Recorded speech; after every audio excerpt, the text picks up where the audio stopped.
guys, it's Emily and it's time for the second Throwback Thursday, and by the title you can already guess this is going to be a dramatic one. I honestly believe this is the most dramatic story I own. Brace yourself. I would also like to point out I was 14 when this happened and I was in year 9.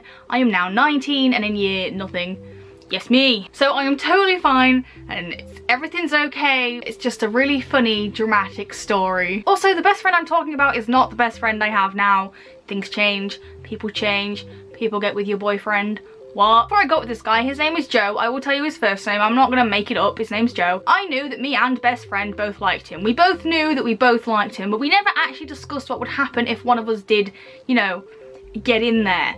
Not literally. So when I did get in there, or won, or whatever you want to go with, there was never actually a discussion about it. It was just, well, I like him, so I'm dating him. Which probably isn't the best thing to do with best friends, but 14-year-olds, guys. So my 14-year-old self was incredibly happy and really pleased that this was going on, and we probably dated for like 2 weeks. I don't actually know.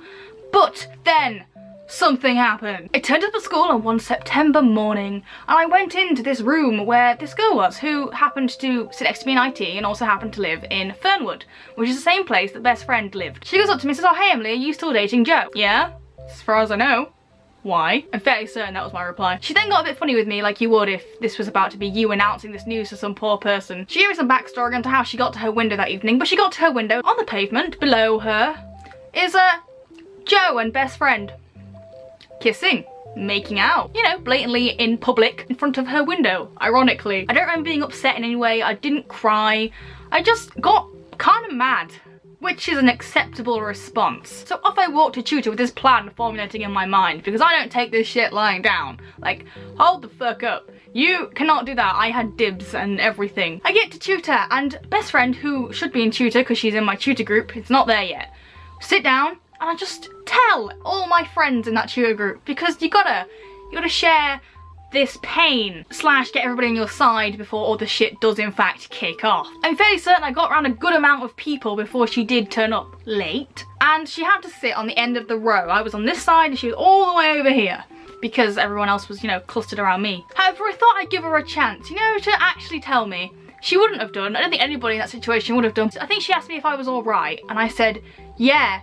"So what did you get up to last night?" Something along these lines. And she was just like, "Nothing much, because she didn't get any more sentence. I stood up dramatically, everybody, and sort of just yelled at her, "You were fucking making out with my boyfriend."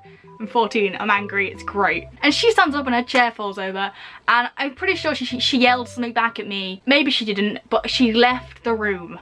She just fucked off. However, during this, my tutor was in fact taking the register and had stopped to witness our dramatic display. So what was that, guys? Nobody seemed to want to say anything. Like, we're all sat there kind of silently. Naturally, 14-year-old Emily, who's a bit of a dick, turns around and just says, "Oh, well, someone caught her making out with my boyfriend last night, miss, so we were just, you know, confronted her about it." Now the whole tutor group knows. Like, I've covered the whole tutor group with that sentence because it's dead silent. It's great. She just sort of went, "Oh," and continued with the register. After we leave tutor, she stood outside. She's like, "Oh, can I talk to you, please?"